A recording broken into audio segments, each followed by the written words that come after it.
Hello, everyone, and welcome to Nova's First Reacts, where I react first to all the things you want to see reacted to first if I'm the first person you go to when you want to see someone react to stuff. Rage of the Abyss just dropped a big heaping chunk of spoilers for us to take a look at, and they're all centered around Diabellstar, which means more lore for me to pick apart and see what the story is doing now and what we may have in store later. We have a Goblin Bikers and a Sinful spoils, and I've also got the Whitewood spell that was released a couple of days ago pulled up. I'm going to cover that as well just to be a bit cohesive.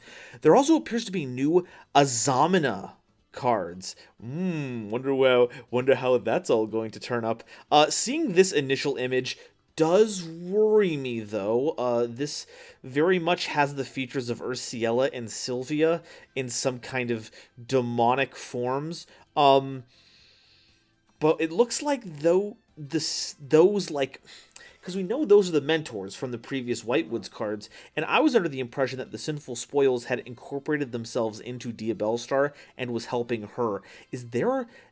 Have they split into different, like, counterparts, or what Diabellstar has are the souls of the mentors, and what we're looking at here are like the bodies being animated by the evil presence inside of the Whitewoods? Will we get confirmation that Diabells is in fact evil, or is a righteous protector keeping us safe from some other evil? I could speculate here all day, but I have cards to check out to see if we have any answers to that. So we're going to lead with a fusion monster, Azamina Leia Silveria. So there we go.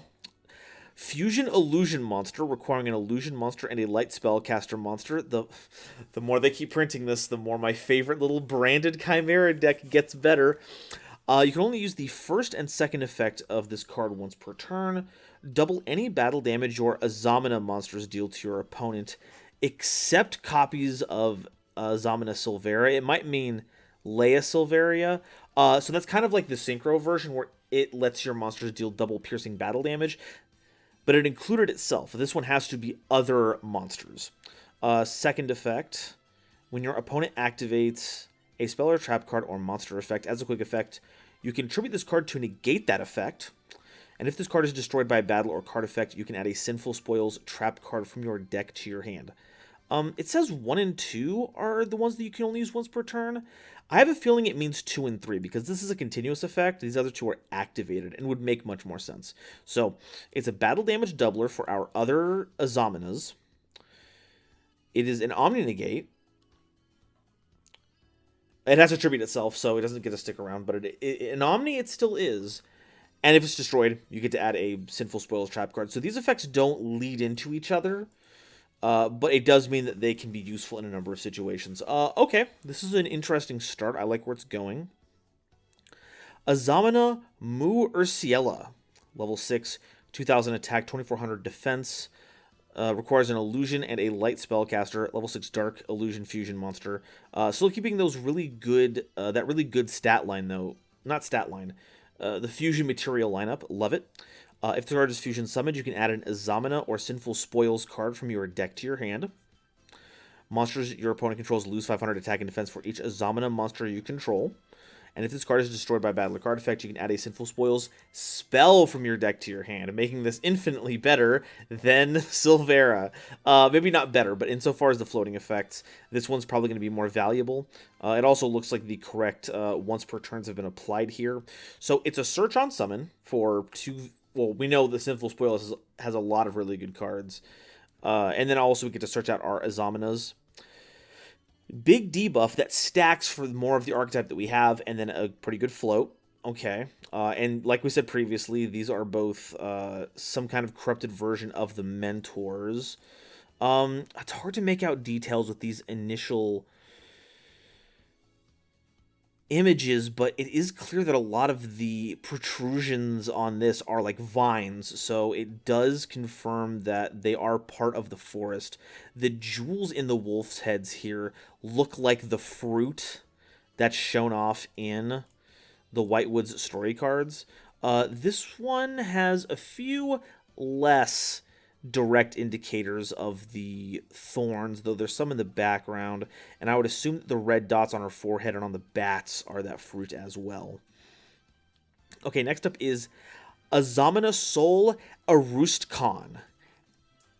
Ariuston? Level 6 Dark Illusion Fusion Monster. 2700 attack, 0 defense. Requiring an illusion and a fiend monster. Still works really well with the Chimera stuff because it needs a fiend. You can only use the first and second effect of this card once per turn. If this card is fusion summoned, you can target a card on the field and destroy it. During the standby phase, you can target an Azamina or Sinful Spoils card in your graveyard and add it to the hand. It's during the standby phase, not during anyone's particular standby phase. So you're getting a lot of value by keeping this on the field as much as possible. This is going to be a great card to just drop out of nowhere, blast a card, and then you just get recurring value out of it the longer it survives. I'm pretty stoked here. Azamina Moa Legina. Let me take a look at this one too really quick, actually. This one I don't think we have precedent for. The past two we knew. This one I'm not picking up anything. We have Goblin Bikers, we have Diabellstar, we have Snake Eyes. A guy in armor like this, I don't think we've seen. This one's looking pretty cool. Is this are we getting confirmation that this is like the heinous creature within the White Woods?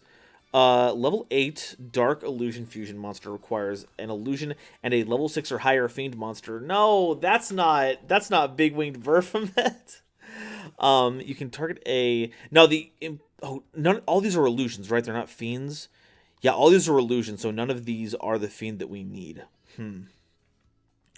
Okay, you can only use the first and second effect of this card once per turn. You can target an illusion monster in your graveyard and special summon it. Love it. When the effect of an Azamina or Sinful Spoil card is activated as a quick effect, you can target up to 2 cards on the field and destroy them. Moa Legina is not... or it doesn't exclude itself with that second effect. So you can activate the first one, and then as long as your opponent doesn't have an effect, you can chain this to it to pop 2 cards. Oh my god. I don't have any real basis for this, but I'm getting a lot of Albazoa vibes from this thing. Big honkin' eldritch being. It might just be my obsession with Albaz lore speaking, but I'm getting some vibes from that one. Aside from that, I'm not really getting anything.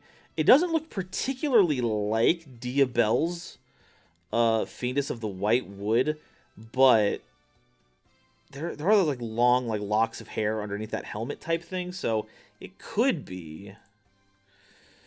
Okay, next is Sacred Azamina. Oh, the eye symbol is taking center stage on this one. Normal spell card, you can use the second effect of this card once per turn. First effect, reveal an Azamina fusion monster in your extra deck. And if you do, for every 4 levels that it has, send a Sinful Spoils card from your hand and or field to the graveyard. Reveal any face-down cards first. Then special summon the revealed monster. This is treated as a fusion summon. Oh, okay. So we have 3 level 6s and 1 level 8. So instead of using a usual fusion summon, if we pick the level 6s, they have 6, so there's only 1. So you pick 1 Sinful Spoil, send it to the graveyard, get one of those, it counts as the summon. Or if we have 2, we can spend both to make Moa Legina. Legina? Legina. We'll just go with Legina. If this card is in your graveyard, you can target an Azamina monster on your field or in your graveyard, shuffle it into the deck, and if you do, add this card to your hand. That works pretty much like the Ursiella and Silvero Whitewoods variants, the main deck's ones. Those ones can shuffle back Whitewood Synchro monsters back into your extra deck to summon themselves out from the graveyard. This one lets you take your Azamina monsters, shuffle those into the deck to add this back to your hand. So this has recyclability. As long as you have Sinful Spoils cards, you can spend them to get your fusions onto the board. That's interesting. Does that mean that we won't get a dedicated fusion card and like the fusion materials on here were meant to be used when splashing into other decks? Very interesting. Azamina Ophiletes. We'll just go with Ophiletes. And we'll get fixed later. So this is what we saw at the beginning of the page. Quick play spell card. You can use the first and second effect of this card once per turn. During the main phase, reveal an Azamina fusion monster in your extra deck, and if you do, for every 4 levels it has, send a Sinful Spoils card from your hand and reveal it to the graveyard. Reveal any face-down cards first, then special summon the revealed monster. This is treated as a fusion. So the exact same effect, though this only works during the main phase. Because it's a quick play spell, they have to make sure they specify. So you're not doing any battle phase shenanigans. But other than that, it's the same effect. During your main phase, you can banish this card from your graveyard to target an Azamina monster in your graveyard and special summon it. So this one recycles, so you can keep using it. This one gets your already existing Azaminas a second run through. Like, you get to bring them back to do stuff. It's not... there's some that have triggers on Fusion Summon, which you won't get, but having any of the Azaminas is huge, so getting another run at them is pretty big, especially if you need to use any of them as fusion material, so keep that in mind. Azamina Hamartia. Normal trap card. You can only use one of the 1 or 2 effects of this card per turn. So these are mutually exclusive then from what I'm getting from this one. This has the Sinful Spoils fusion effect. Oh, no. It's very different, actually. Reveal an Azamina fusion in your extra deck. For every 4, shuffle a Sinful Spoils card from your grave or banishment. So this might be how we want to summon our level 8 more often than our other ones, because we can use the spells to get Sinful Spoils into the graveyard, and then Hamartia gets those shuffled back into the deck. Oh, very good. Second effect, you can banish this card from your graveyard to target a Sinful Spoils spell or trap in your graveyard. Set it, but it cannot be activated this turn. So just activate it during the end phase, and then you'll be able to use it once the next phase happens. What is going on in this photo? Ooh, wait, enhance? Oh my god. Boom. Can we get a little... That is Diabells's cloak. So Diabell's is... This has to be her. And these flowers are like the white woods, but this isn't stylized, so this is actually happening. Now... This looks like the Azamina creature. I have to assume it's the Azamina, the big boss creature. And here's Diabell's. The question is she coming to confront the Azamina, or is she, like, getting marching orders from her? She doesn't look like she's being aggressive. It does kind of feel like she's come to have an audience with the Azamina. So I think this solidifies my theory that Diabell's has been working for the evil in the White Woods this whole time. Dang. That's rough, buddy. Okay. Deceivement of the Sinful Spoils. Continuous spell card. You can only use each of the 1, 2, and 3 effects of this card once per turn. First effect, you contribute 1 monster you control or that's in your hand to add an Azamina card from your deck to your hand. So, once again, we are seeing Sinful Spoils cards being used to bridge all the different archetypes together. This is a Sinful Spoil that gets you Azamina cards. If a monster is sent to your opponent's graveyard while you control an Azamina, you can activate this effect. Your opponent loses 1,500 life points, and if you do, you gain. If they do, you gain 1,500 life points. So you just get to drain your opponent for 1,500. Huge. And during the end phase, if this card was sent to the graveyard, you can set it. It doesn't care if it was sent to activate a monster effect. It doesn't care if it was milled or anything. You just get to set it if it was sent there during the end phase. So you can use this for your White Woods. You can use it for pitching for Albaz. You can use it as discard cost for something. Now, granted, as a continuous spell card, if you pitch it during your turn, it's not going to mean much. Pitch it during your opponent's turn, maybe it's kind of free. But other than that, that last effect might not be useful outside of White Woods, but I could see it having an effect here. And having a way to search out any of our Azamina cards seems pretty slick. This is Silvera and Ursiella. It's Deceivement of the Sinful Spoils. Maybe Diabell's is the problem. Maybe Diabell's did deceive them after all their time working with them. Now is the time to harvest the forbidden fruit. We can see a bunch of shadow wolves on this end. The bat wings over here. The two are being enveloped by vines. We're still not 100% sure, but it's starting to look like Diabell's is actually evil and not misunderstood. Next is Sinners of the Sinful Spoil. I mean, I would certainly hope so. That would be false advertising otherwise. You can only use the first and second effect of this card once per turn. If your opponent special summons a monster from the deck or extra deck while you control a Diabellstar monster, you can target a monster your opponent controls and shuffle it into the deck. From the start of the damage step until before damage calculation of a battle involving your Diabellstar monster and your opponent's monster, you can banish this card from your graveyard. Have your opponent's monsters attack until the end of the turn.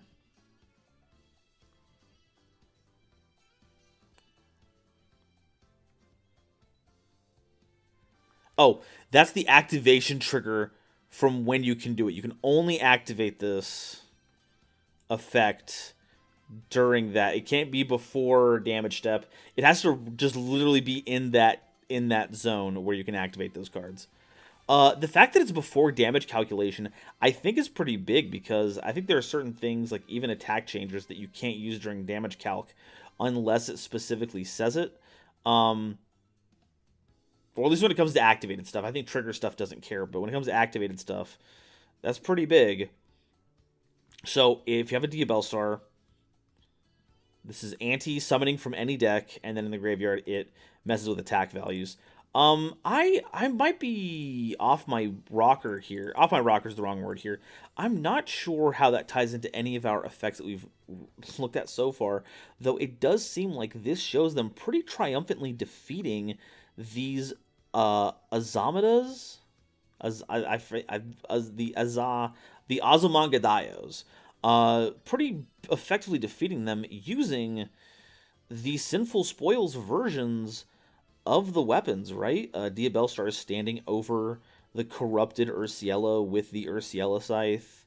Silvera's big wolf form, presumably crushing the Wolven Urciela corruption. Seems like a triumphant attack. Though, once again, we're kind of at a loss here as for how any of this happened. The last thing that we saw was Diabell's presumably knocking out Diabellstar with Sinful Spoils of Slumber Morion. And then we just show up in a battle against the Azaminas in... like they're breaking out of like a castle or something? Like a prison? Because it looks like they're coming in from the prison. The wall corner like goes up over there, over like there's like we can see the turret. This very much seems like we're outside of it, and these are breaking out. I'm confused. Okay.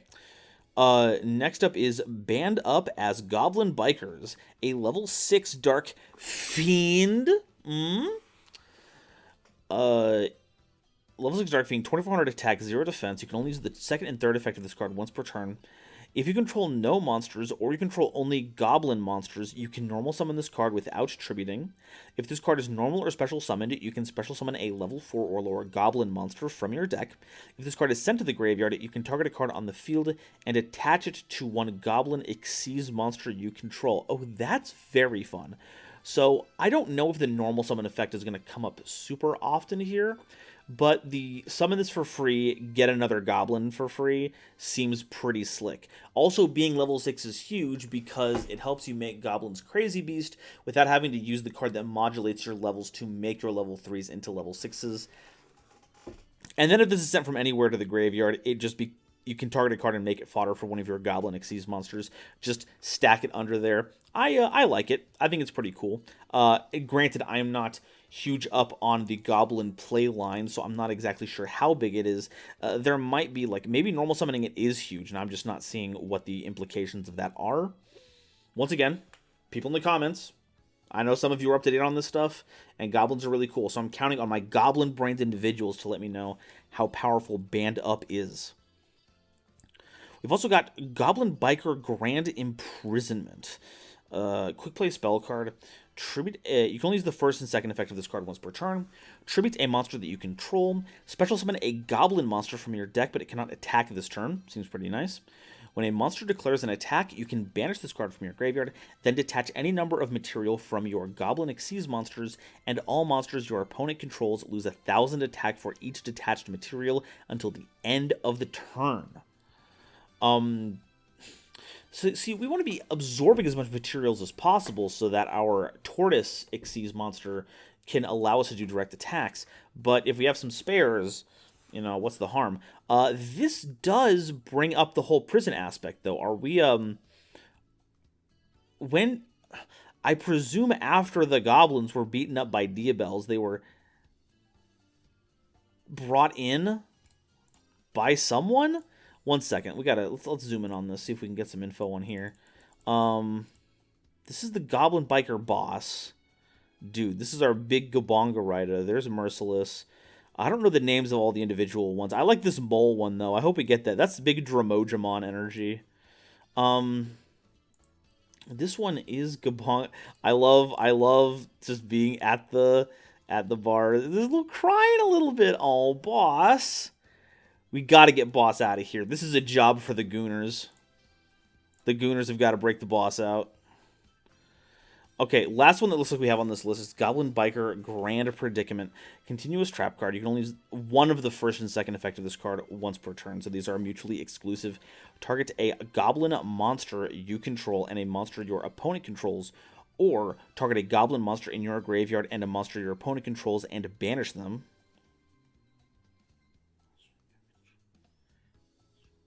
Okay, so it's always a monster...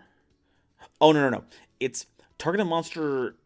Target one of your goblins you control and a monster that they control and banish both of them. Or target a goblin in your grave and a monster in your opponent's grave and banish them. So it's either a weird Ice Dragon's Prison, or it is a way to hit your opponent's graveyard. And it's on a continuous trap card, so you can just keep doing that. So I'm here for it. You can send this face-up card from the spell and trap zone to the graveyard, then target 5 of your banished goblin monsters with different names and special summon them. Oh, okay, so you have to kind of charge up for this one. You could set up for this if you wanted to, by using some other effect, but in general, we're going to use the first effect as much as we can to charge up our banished goblins and then summon them all back at once. That's starting to sound like a win condition. I think I saw the... So that thing in the background, that's... Yeah, that's one of the evil Azaminas. That's the night one that we couldn't pick. But we can also see Diabellstar in here, and I was actually questioning it. I think we also see Diabellstar back here in Grand Imprisonment. Let's double check this. Yeah, that is her monocle placeplate, and she's making a face about it.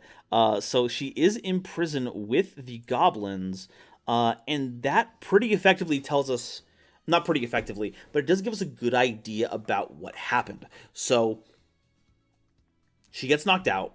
We have our dream sequence. The Goblin Bikers and Diabellstar were all taken to some kind of prison. I feel like the idea is that it wasn't Diabells that put them here, because then the Azaminas show up and break into what looks like to kill them all, which seems like something they would just do if they could. So, well, they would just do once Diabellstar was knocked out. So, was there some kind of other authority that came by, put them all in jail, and now the Azaminas are coming to finish the job so that they can't do anything once they leave prison? Or do the Azaminas control this prison and they brought them here as like a holding cell until they're ready to fight stuff? I don't know. I think the first one is more likely, but that leaves the question of who is this other authority that we've never met yet. Real quick, let's go ahead and take a look at Whitewood's Demon of the Whitewoods. It lets you tribute a synchro monster that you control to target a face-up card on the field, negate its effects until the end of the turn. Then if you tributed a Whitewoods synchro monster, you can special summon an illusion monster from your graveyard. If this card is sent to the graveyard to activate a monster effect, you can set it. So it's like the other Whitewood spell and trap cards. This is, I must assume, is meant to work specifically with Diabell's Fiendess of the Whitewood, because I'm pretty sure Fiendess of the Whitewoods is herself an illusion monster. I'm going to double check it. Oh, she's Diabell. I keep forgetting that. Yeah, Diabell is an illusion monster. So it's kind of meant to be all like, if we sacrifice Diabell, we get Diabell back. So it's like she can command it with any kind of drawback. We contribute the other level 6s if we want to, but they will not be able to come back because they are spellcasters. Only Diabell, Fiendess of the Whitewoods, is an illusion monster. There's a new tab. So the image that we have here is, and is this showing up correctly on screen? It's good enough. So we have our two little shadow puppets that are meant to be, this is Asteria, this is, oh, I forget what Diabell's kid name is right now, but it's them looking at, and this has to be Diabell. It looks like it has like the big hat, it's got the green and the purple in here, and she's going to eat the apple, and it looks like the kids are trying to like reaching out to stop her. And we're getting these like eye images. Like we've already seen some eye images beforehand, but these ones feel specific. You can see like those yellow orbs, like kind of like the slitted. They're not quite like a slitted pupil. I guess they kind of are. Once again, these low resolution ones don't exactly help. So maybe Diabell is actually innocent, and this is the moment where the things trapped in these apples uses Diabell as a focal point for what happens. Spooky notice here. We saw these thorns being used as part of the Azamina monsters, and they are actually showing up. We can see them in the artwork as like the stylized white branches.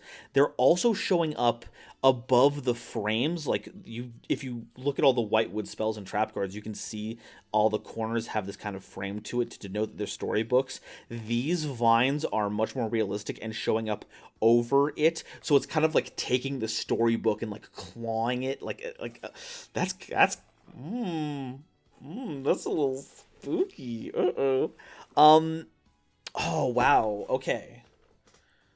So I think we were onto something with the, first of all, if you haven't seen it, I did do an episode, The Secrets of the Whitewoods, a few months ago, back when the last core set was revealed, and I think a lot of what we focused on in that video seemed to have came to pass. We didn't know exactly the nature of the evil creature, but we did say that Diabell might not be the person causing it, especially because she has the green and purple color motif that we see with Diabell's and Diabellstar later on. And I think this pretty much solidifies the fact that something corrupted Diabell, and it's not her fault that this happened. Some other influence is showing up and messing with things. Oh, this is cool. Oh, this is big. But where do we go from here? It looks like the Azamina, at least the first two of them, have been defeated. Diabell, I guess, has befriended the Goblin Bikers insofar as they worked together to fight their way out of prison. We keep coming back to, like, the world that this takes place in, right? Like, there's cities, there's a bounty out for Diabell. Oh, and Diabellstar was wanted, so whoever put out the poster for that, found her knocked out in the street and took her to prison. It all, like, makes sense, but there's some central authority to this world that we are not yet privy to, unless whatever creature this is, the Azamina, the Moa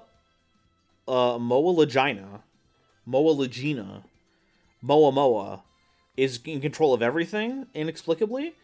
There's something out there with an agenda that has control over this world, at least as like a culture or a government that we don't know about.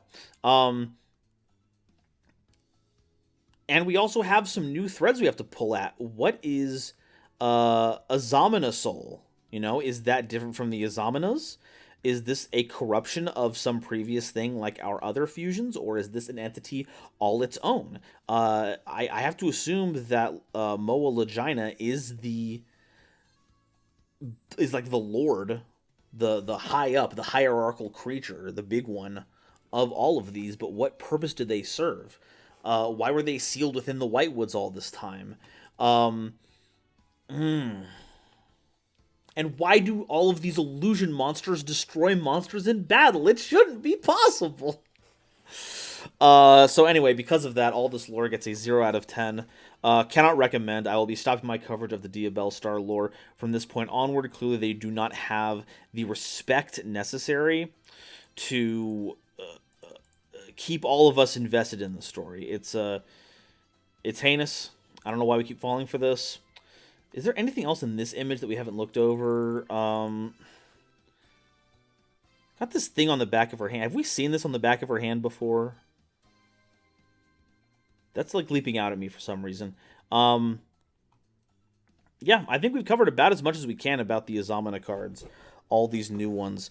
I am super stoked. Hopefully there's... I mean, these are 12 cards. That's a lot of lore. They might have just released all of it right now, but I'm, of course, going to wait to do the full episode until we have further confirmation on the entire set list release. But now, I want to hear what all of you have to say about it. What's on your mind about this set? Do you have any theories that you've crafted based on the cards so far? Is there any details that I missed that I wasn't able to catch on to? I'm super curious to hear what you have to say both about that and the usability of these cards. All of them seem to be pretty solid, especially Grand Imprisonment, letting you turn any monster into a goblin. The fact that it can't attack doesn't mean anything because you're going to use it as material for something anyway. I guess it keeps you from using, like, summoning out Goblin Attack Force out of nowhere and boinking for 2,300. But really, in general, you're just using this to get material onto the board or like getting a specific effect. So this seems really solid. All of the maybe Sinners of the Sinful Spoil isn't that good, like, but the trap cards always have like extra hurdles they have to overcome to be useful. Deceivement seems all right for the Azamina stuff. And all the Azamina cards feel friggin' wild. So, yeah, thank you all so much again for stopping by. Leave your comments down below. This has been Golden Nova for the first reacts that you want to see reacted to first. If you came to me to react to it first, make sure to hit that like, comment, and subscribe. If you enjoyed, hit the comment. I'm just jammering on YouTuber stuff. I don't know a better way to end this video. Blah, blah, blah, blah, blah, blah, blah.